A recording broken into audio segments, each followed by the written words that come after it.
ओम शांति। आज प्यारे बाप दादा के अनमोल मधुर महावाक्य हैं 20 फरवरी 2026।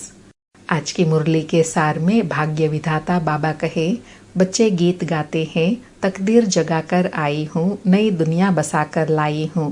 तो बाबा कहे, यह गीत सभी ने सुना, नयों ने भी सुना, पुरानों ने भी सुना, कुमारों ने सुना, कुमारियों ने सुना, माताओं ने सुना, भाइयों ने सुना।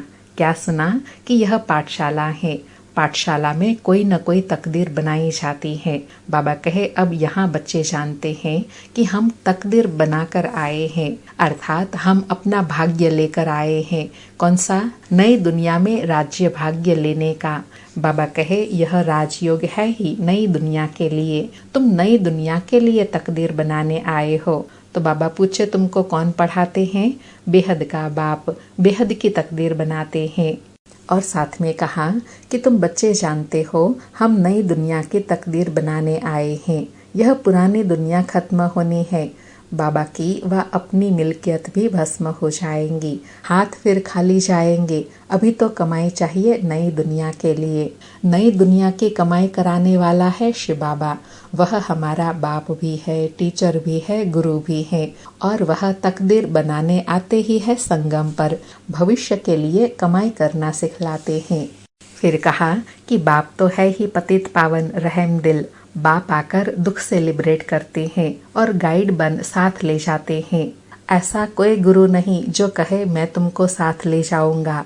और कहा, भगवान आज मैं तुमको साथ ले जाऊंगा, मच्छरों सदृश सब जाएंगे। अभी हमको अपने घर जाना है, यह शरीर तो यहाँ छोड़ना है। इसलिए कहा जाता है, आप मुए मर गई दुनिया। बाबा कहे, अपने को सिर्फ आत्मा समझकर बाप को याद करना है, यह पुराना चोला छोड़ना है। तो एग्जाम्पल देते हुए कहा कि जैसे पुराने घर में बैठे हुए नया घर सामने तैयार होता रहता है, तो समझेंगे हमारे लिए नया घर बन रहा है। तो बुद्धि चली जाती है नए घर में, रहते पुराने घर में है, बुद्धि नए घर में जुट जाती है। यह फिर है बेहद की दुनिया की बात। इसलिए बाबा कहे, पुरानी दुनिया से ममत्व मिटाना है और नई दुनिया से लगाना है। फिर सेवा के लिए कहा कि अभी तुम बच्चियां पढ़ती हो, फिर औरों को समझाना है। तुम्हारे पास प्रदर्शनी के चित्र भी हैं, तुम लक्ष्मी नारायण के चित्र पर समझा सकते हो इन्होंने यह पद कैसे पाया। सबको समझाना है। अब फिर से यह पद पाना है शिव बाबा से। उसके लिए बाबा कहे, तुमको योग बल से 21 जन्मों का वर्षा लेना है, तो तुम फिर सूर्यवंशी देवी देवता विष्णुपुरी के मालिक बन सकते हो। अभी बाबा दादा 12 वर्षा दे रहे हैं। फिर स्पष्ट करते हुए कहा कि मनुष्य तो श्री कृष्ण का साक्षात्कार कर बहुत खुशी में डांस आदि करते हैं, परंतु उनसे कोई सद्गति नहीं होती है।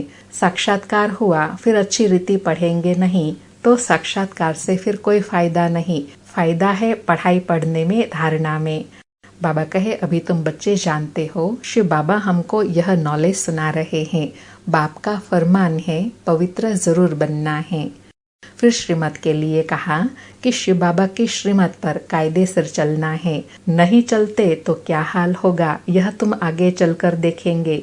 जो श्रीमत पर नहीं चलते हैं तो समझा जाएगा तकदीर में नहीं है।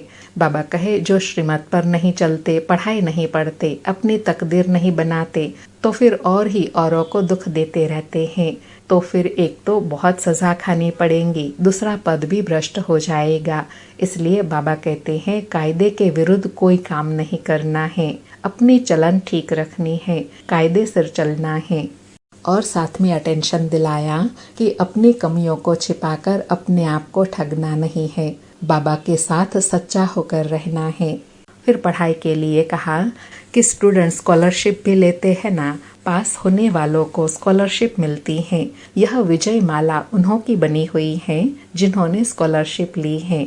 बाबा कहे, जितना जितना जैसे पास होते जाएंगे ऐसे स्कॉलरशिप मिलती जाएंगी, उन्हों की ही फिर माला बनती है।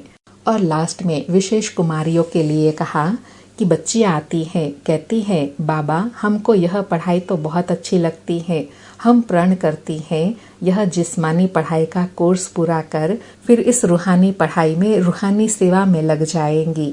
अपना हीरे जैसा जीवन बनाएंगी। बाबा, हम अपनी सच्ची कमाई कर 21 जन्मों के लिए वर्षा पाएंगी। तो बाबा कहे, जिनको पढ़ाई का शौक है, सेवा का शौक है, वह बाबा से ऐसे प्रण करते हैं और अपनी श्रेष्ठ तकदीर बनाते हैं। सुनते हैं प्यारे बाप दादा के अनमोल मधुर महावाक्य। आज बाबा कहे, मीठे बच्चे, तुम्हें कमाई का बहुत शौक होना चाहिए। इस पढ़ाई में ही कमाई है। मीठे बच्चे, तुम्हें कमाई का बहुत शौक होना चाहिए।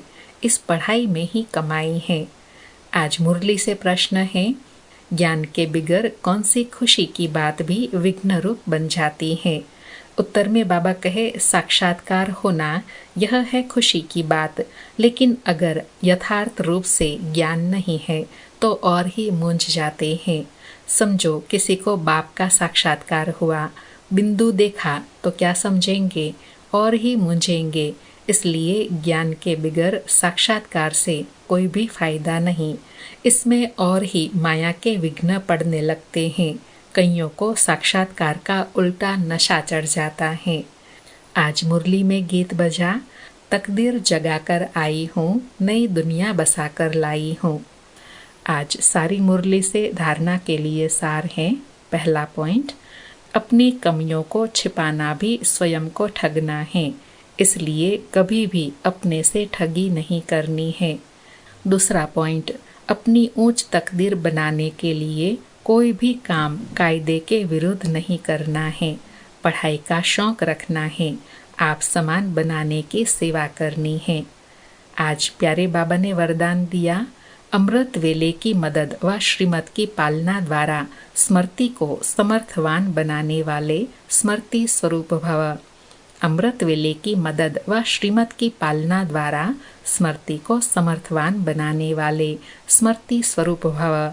स्पष्टीकरण है, अपनी स्मृति को समर्थ बनाना है व स्वतः स्मृति स्वरूप बनना है तो अमृत वेले के समय की वैल्यू को जानो। जैसी श्रेष्ठ मत उसी प्रमाण समय को पहचान कर समय प्रमाण चलो तो सहज सर्व प्राप्ति कर सकेंगे और मेहनत से छूट जाएंगे। अमृत वेले के महत्व को समझकर चलने से हर कर्म महत्व प्रमाण होंगे।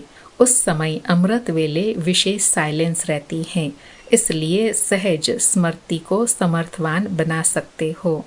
बाबा कहे, स्मृति स्वरूप सो समर्थवान बनने के लिए अमृत वेले के महत्व को जानो, क्योंकि अमृत वेले के समय सर्व प्राप्तियां सहज हो सकती हैं। इसलिए बाबा कहे, अमृत वेले का महत्व जान समय पर पुरुषार्थ करो।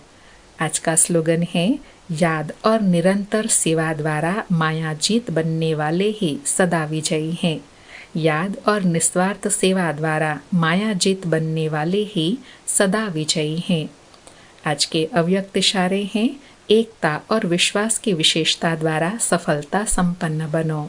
बाबा कहे, संगठित रूप में आप ब्राह्मण बच्चों की आपस में संपर्क की भाषा अव्यक्त भाव की होनी चाहिए, जैसे फरिश्ते अथवा आत्माएं आत्माओं से बोल रही हैं। इसके लिए किसी की सुनी हुई गलती को संकल्प में भी न स्वीकार करना और न कराना। ऐसी जब स्थिति हो तब ही बाप की जो शुभकामना है एक मत संगठन की, वह प्रैक्टिकल में होंगी और आपके द्वारा बाप प्रत्यक्ष होगा। बाबा कहे, संगठन को मजबूत बनाने की विधि क्या है कि आपस में जब ब्राह्मण परिवार में मिलते हो तो अव्यक्त भाव की भाषा हो, बाकी सब भाव समाप्त हो। अच्छा, ओम शांति। शुक्रिया बाबा, शुक्रिया।